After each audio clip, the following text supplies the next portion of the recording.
మొట్టమొదటిగా రిజల్ట్ని అస్సలు ఊహించలేదు. అంటే పోలింగ్ శాతం కూడా, పోలింగ్ జరిగిన విధానం కూడా వాళ్ళు ఎవరు ఊహించలేదు. అది తట్టుకోలేకేమో ఇన్ని దాడులు. నిన్న రాత్రంతా దాడులు చేశారు. ఊరి మీద మన పల్లెకు, పులివర్తూరు పల్లెకు వచ్చారు. ఆ దాడి అయిన తర్వాత కూచువారిపల్లికి వెళ్ళారు. అక్కడ ఆడవాళ్ళని కూడా చూడలేదు. కనీసం 9 మంది తలలు పగలగొట్టారు. లిటరల్గా తలల మీదే కుట్లు పడ్డాయి ఆడవాళ్ళకి.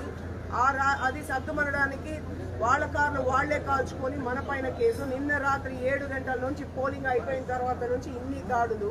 నిన్న పొద్దున ఈరోజు తెల్లవారుజాము 4 గంటలకే ఎవరెళ్ళకు వాళ్ళు వచ్చారు. ఈరోజు మనం ఇక్కడ ఇది ఉంది, స్క్రూట్నీ ఉంటుంది, స్ట్రాంగ్ రూమ్కి వెళ్లాల్సి వస్తుంది అని నానిగారు నేను మాట్లాడుకొని, నేనేదో వర్క్లో ఉన్నాను, నానిగారు ఏదో వర్క్లో ఉన్నారు. 3 గంటలకు ఉంటుంది అంటే జస్ట్ ఆయన కార్ ముందర ఎంటర్ అయింది క్యాంపస్ లోపలికి.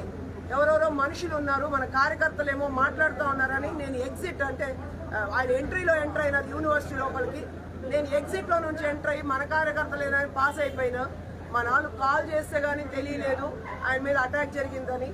అసలు ఏం చెప్పాలి, ఒక సెకండ్ తేడా అంతే.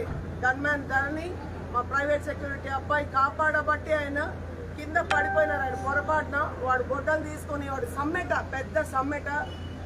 వాడు నామినేషన్ రోజు కూడా వాడు కోడలు కార్లో ఉంటే కార్ మీదకి వెళ్ళినాడు. వాడు భాను అనేసి జెడ్పీటీసీ రామచంద్రాపురం. ఈరోజు చెవిరెడ్డి తమ్ముడు జెడ్పీటీసీ వాడు భాను, ఇంకా 10 మంది అందరూ కలిసి ప్రీ ప్లాన్డ్. ఇది మారణాయుధాలు ఎంత అంటే నాకు అర్థం కాలేదు. ఏం చంపేస్తారా?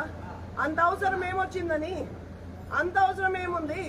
రిజల్ట్స్ రాని ఈ పోలింగ్ తట్టుకోలేకపోతే ఎట్లా అంటే చంపేస్తారా? లే, సెకండ్ ఒక్కసారి ఇంతమంది కార్యకర్తలు ప్రాణం ఇచ్చినందుకో ఏ దేవుడో కాపాడాడు. సెకండ్ లో ఆయన బయటపడ్డారు. అది పోయి 2 పిల్లలు గన్మ్యాన్ ని షూట్ చేసి, ఆయన గన్మ్యాన్ ఏదో తరిమి కొడతారా? కింద మన భరత్ వాళ్ళు తీసి ఆయన లాగి కార్లో వేసుకున్నారంట. కాబట్టి ఆయన బయటపడ్డారు. ఈ విజువల్స్ కూడా ఈ దరిద్రులు ఇట్లాంటి పనులు చేస్తారని 2019 ఎలక్షన్ లో అదే తుమ్మలగుంటలో రిగ్గింగ్ చేస్తా ఉన్నారని అయితే నా మీద దాడి చేశారు. ఆ రోజు మాకు ఎవిడెన్స్ లేదు. ఏమంటే మా ఫోన్లు అన్ని పగలు కొట్టేశారు వాళ్ళు. ఈవెన్ కెమెరా వాళ్ళు వస్తే కూడా, వీడియోగ్రాఫర్ ఉంటే కూడా పగలు కొట్టేస్తే మాకు ఎవిడెన్స్ లేదు. ఈ రోజు ఏం జరుగుతుందో ఏమో అని ఉన్న 6 కార్లకి మేము కెమెరాలు ఫిక్స్ చేసాం. ఫ్రంట్ బ్యాక్ కెమెరాస్ ఫిక్స్ చేసాం. ఉండబట్టి ఈ రోజు ఎవిడెన్స్ దొరికింది, ప్రపంచానికి తెలుస్తోంది.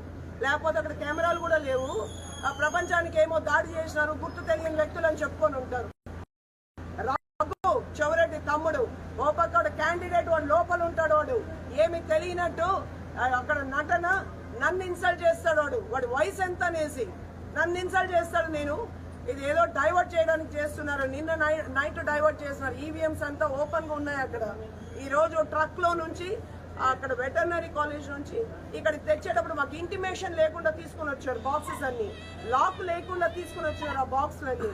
అందుకని మళ్ళీ ఇది డైవర్ట్ చేయడానికంటే నాని గారికి అంత జరిగినా నేను నాని గారి దగ్గరకు పోకుండా ఒక్క వీడియోతో అంతమందికి పిలుపునిచ్చి నేను ఎంటర్ అయిపోయినా. అక్కడ పోయి నేను చూసుకోలే. స్ట్రాంగ్ రూమ్ పోకముందు అవకతవకలు ఏమైనా చేస్తున్నారని నేను అక్కడికి వెళ్ళిపోయి ఇప్పుడే నేను బయటకు వచ్చా.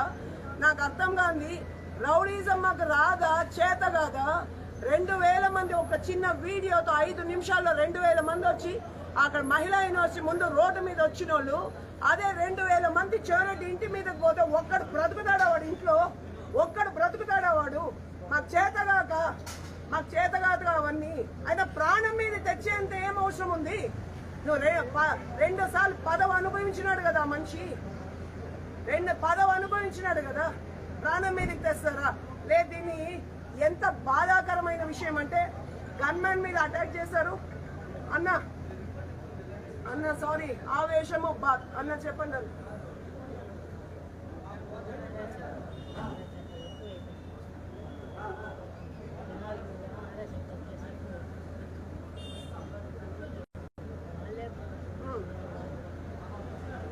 తల పగిలిపోయి ఉంటుంది. ఆయన అక్కడే చనిపోయి ఉంటారు. అదే చెప్తుండేది. వాడు ఎట్టొస్తాడు?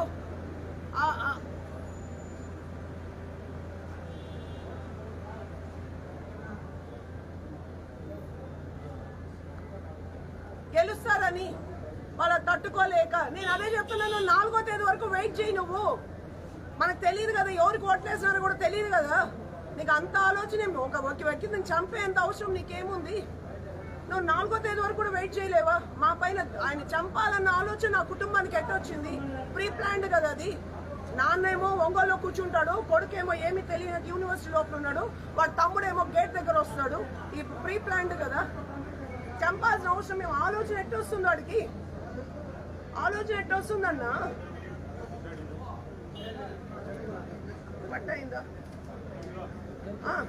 ఇక్కడ మనతో మాట్లాడతా పాకాల్లో కారు పగలు కొడతారు. ఏమనుకుంటున్నారన్నా? ఏమనుకుంటున్నారు? మనకు తెలీదా? కాళ్ళు మొక్కాలి నేనంతే. పోయినసారి మా రాజా కాళ్ళు మొక్కినా అన్న కాళ్ళు మొక్కాల. వీడు ఉండబట్టి మా ప్రాణాలు బయటపడినాయి.